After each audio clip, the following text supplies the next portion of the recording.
সরকারি খাস রেকর্ডের রাস্তা। এখানে আপনি যদি দাবি করেন এই রাস্তা চরম বোকামি, কেননা সরকারি রাস্তা আপনার না, এটা সরকার রাস্তা করছে, যেটাকে বলে খাস সরকারি রাস্তা। এখন আপনি শেষ করতে দেন, আগে শেষ করতে দেন। এখন এই রাস্তার এই কানির থেকে ওনার দলিল দেখলাম, এই কানির থেকে এখানে 4 শতক জায়গা উনি কিনে নিছে। তাহলে এই রাস্তার মুড়ির থেকে এই দিকে ওনার 4 শতক জমি বুঝে দিতে হবে। এই কোন জায়গা থেকে নিছে? এই দাগ থেকে নিছে, এই দাগ থেকে, এই দাগ থেকে নিছে। এই জমি কতখানি?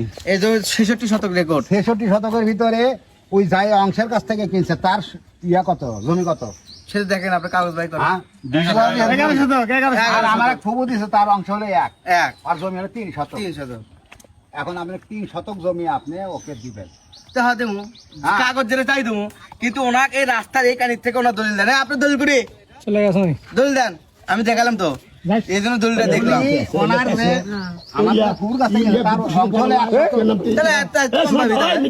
কাগজ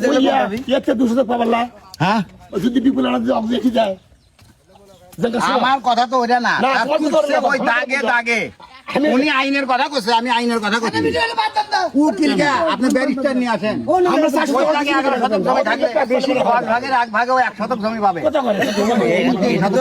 এটা তো মোটে শেষ, আমি আইনের কথা করছি, আমি কিন্তু কোনো ইয়া না। আপনি কইছেন যে এই আস্তার পরে থেকে ওদিক চাপে দেবো, মানে রাস্তা দিক চাপে দেবে, কিন্তু আদৌ ওটা হবে না। রাস্তা বাদ দিতে ওনা জমি দিতে হবে, সরকারি জমি, রাস্তা বাদ দিতে জমি নিতে হবে। এখানে সরকারি রাস্তা আছে যে, রাস্তা তো কোনো আইন ক্ষমতাও নাই ধরে দেয়া ওনার জমি দিবে।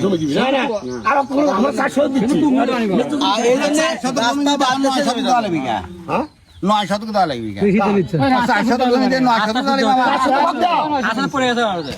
শোনেন, উনি 4 শতক আমরা মাপে দিছি, কিন্তু রাস্তাটা উনি দখল করে খাচ্ছে। এই রাস্তা আজ কালি যদি সরকার এমনি রাস্তা করবো, ওনার ক্ষমতা ওনার ঠিক থেকে রাখবে, সব ভেঙে ছাড়ে দিবি, ওরাই বুঝবি। আইনের কথা করছেন না আপনারা।